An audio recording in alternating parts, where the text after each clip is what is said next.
Welcome to Chat with Leaders. I'm Tim Smith. Our objective is to provide a platform to remarkable leaders to share the inspiring things they're doing every day for themselves, their teams, and the communities that they support. I am so excited to have Jay Ferro with us today. Jay has been a longtime friend and confidant, and someone I have just tremendous respect for. He's also the CIO of Quikrete. Hey, Jay. Hey, Tim, good to see you.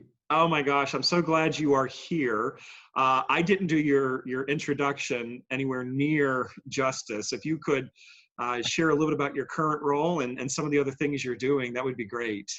You got it. And great to be here. Great to see you, my friend. I hope everyone's healthy. Yes, thank you. And your family.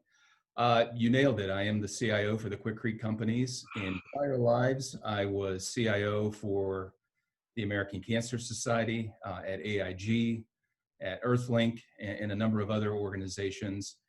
I'm on the board for a company called ThreeBridge. I'm on the board for a company called Aptega, and I'm on the board for Power My Learning and TechBridge, not to mention a number of organizations like ATP and Inspire CIO. I don't really sleep a whole lot, and I have 3 sons that are 22, 19, and 16.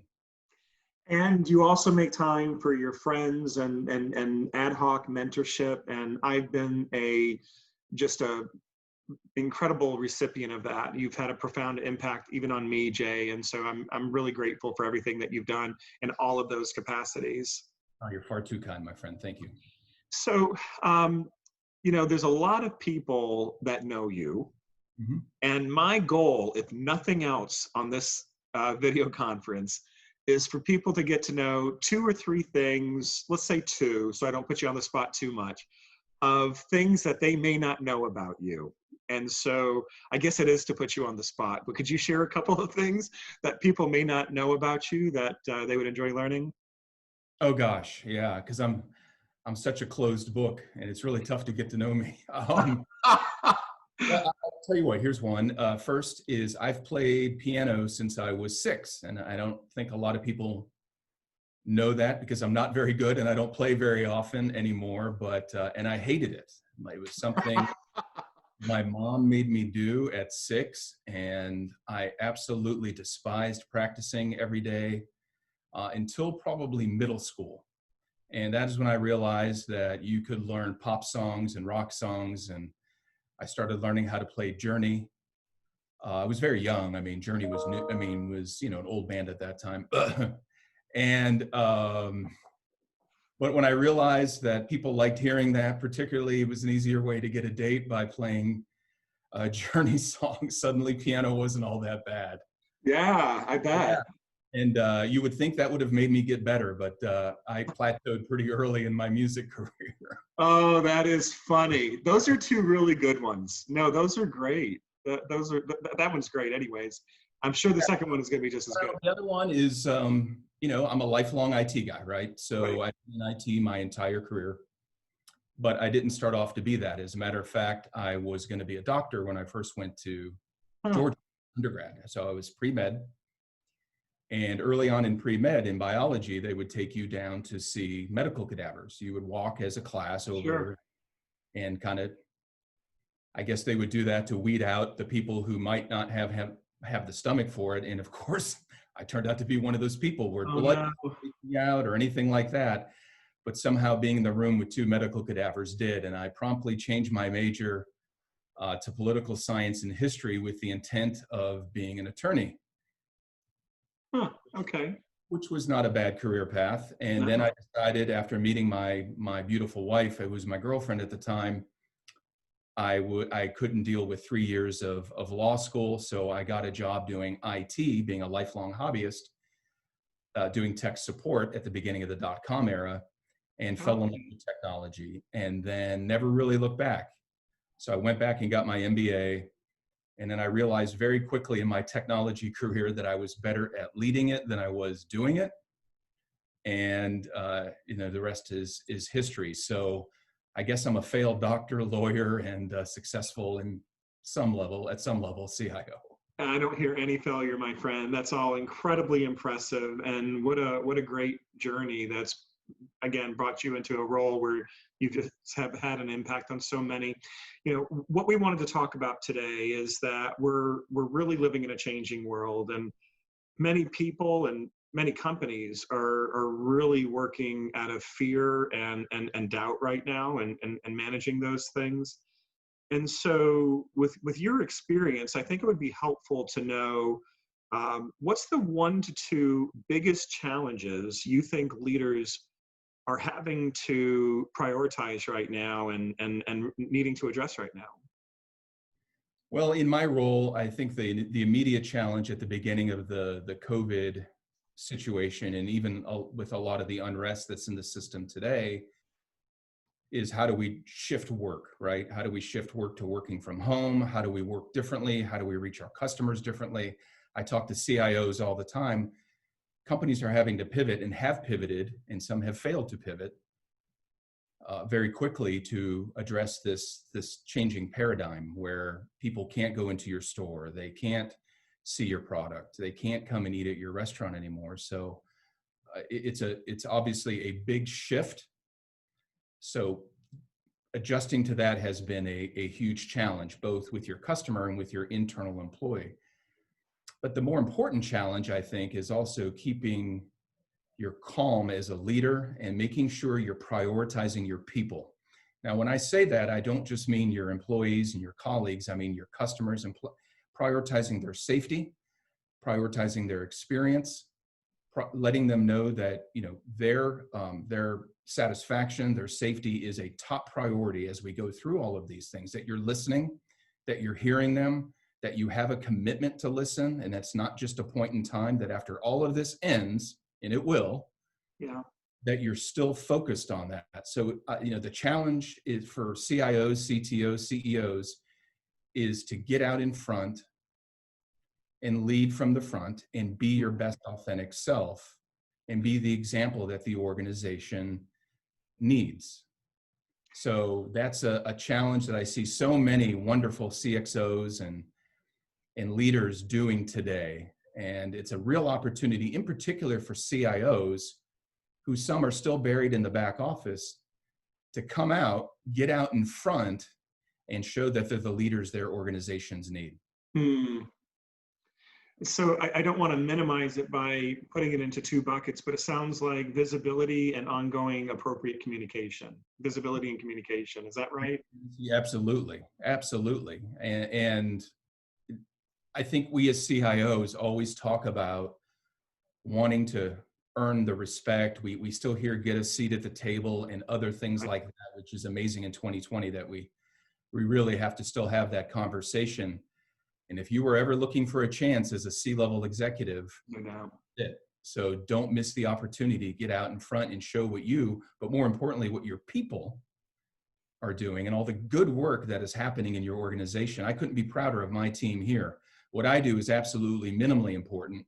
My team is working their butt off to make sure that our company is taken care of and our folks are taken care of. And it's really them that are working the magic. That's remarkable. So, you shared a few things, and I don't care how small it might sound or how complex it might sound, but if you're looking at visibility and you're looking at that communication, what do you think is something that leaders should be doing, of all industries, of all levels? What's 1 or 2 things you think that they could apply right now that might make improvement, if those 2 things could be improved in their own organizations? It's a great question, and I get asked that a lot. Like, what can we start doing today? Right. And the answer Right. is, the first one that I always say is, well, get up out of your chair. Get up out of your chair, whether it's virtually or physically. Get up out of your chair and reach out. Check in with your team, check in with your peers, check in with your superiors, see how your customers are doing, check in with your locations. How are we doing? What can we do for you? Don't wait for a problem to pop up or wait to be knighted. Be proactive and get out there and lead the conversation. And I think it's easy not to do that. We're all bombarded by priorities every day. Right. It's look up, it's 5, 6, 7 o'clock, and you're like, well, I meant to do that today. I'll get to it tomorrow. And it just magically never happens. Right. Suddenly That's it's true. 3 months later, and suddenly you're just trapped in your office or trapped in your virtual office, and you have other priorities. But it doesn't take a lot of time to maybe just reach out and see how you're doing, and let the organization, let your customers know that you're listening and you're there. I had a conversation with one of my direct reports yesterday, just how are they doing? How is the family doing? Hmm. Every week. This individual has some personal things going on. And I just always want to make sure that we're human first and that we're executive second. I think that's really well said, and it doesn't surprise me that you address people on the personal level first, and I think that's great. Um, do you recommend along those lines that people have a set schedule of time for their direct reports, or do you think having it more loose is better right now, or both? What's your Yeah, thoughts on that? I do both, right? I have set time with my directs on a regular basis. Some it's every week, others it's every other week, and we do have a staff meeting. That's very important. But I'm always available. The one thing that my folks will always tell you is that Jay always seems to be online, and he's always available. I don't care if it's text. I don't care if it's 11:30 at night. I don't care if it's 3 in the morning. If there's an emergency, and I'm not talking about work related, I'm talking about, look, there's something going on and you need me, please. What I don't want is, well, I didn't want to bother you, ... I mean, we're all human beings first, and we have to be there for one another. I would want to be able to do that, and I can with my boss.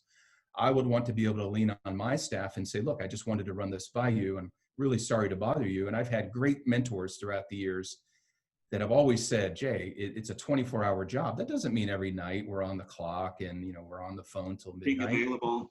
But you got to be available. It's much like my work from home policy, Tim. And I know you've heard me say this before. It's 6 simple words. Do your job, be available, communicate. Yep. That's good advice for even if you're in the office and it's not. Do your job, be available, and communicate, and life is pretty good. Nothing for you to necessarily comment on unless you want to. You've been in executive roles where you've had internal client responsibility as well as external client. And I think that especially with what's going on in the world right now, when you talk about having those schedules for communication with internal, I think a lot of times it's easy to lose sight, especially as revenues might be declining or there's not as much opportunity to serve, to probably have those same schedules with external clients. That's just in a personal opinion, but for CIOs, CTOs, anybody that's in front of clients, I think you would agree with that. No, I think that's true. I think even during tough times, though, it's important just to think about your different audiences. I remember when I was at ACS, we finally sat down one day and said, look, our communication tends to be more ad hoc right now. So very early on in my tenure there, we put together a communication calendar and we isolated each of our audiences and said, there's Jay outside the company as a representative of the American Cancer Society. There's Jay outside of IT, but yet internal to American Cancer Society. And then there's Jay downward. And then we did that same with other groups, and whether it's help desk, other VPs. And we said, where are we missing? Where are there gaps? So we looked at not only content, but cadence, the delivery mechanism, whether it was a newsletter or a live chat or something like that, or maybe it was a physical trip back when we could do that. But it just really got people thinking, okay, you could visually identify gaps in your communication plan. And I really challenge executives to go through that exercise and keep it refreshed, because you're going to see very quickly, oh gosh, there's an audience, whether it's your stores, your plants, your external customers. Well, they haven't heard from us in 6 months. We've got to up the cadence. We don't want them to think we're tone deaf or not aware of what's going on in the world. We need to react to that and show them that we're leading from the front. So it was really a great exercise, and it's something I've carried with me in all the other companies I've been part of. I just learned something from you, and I think otherwise it's just going to be somebody, and not that it's not an important role, it's a critical role, but someone in a business development capacity reaching out to that client, not necessarily someone that could be serving in another capacity to connect with that client or another individual within that organization. Yeah, I think that's really smart. Can I ask you one more question? You can ask me as many as you want. Okay, thanks. What inspires you? Where do you get your source of inspiration? I know that you're that source for a lot of others, but what inspires you, and what keeps your bucket full, so to speak? Oh gosh, first my faith that, God first, above all things. And I say that, and I never wanted to come off as pious or It doesn't. anything like that, because quite frankly, I need all the help I can get. So, but I still put the big man first.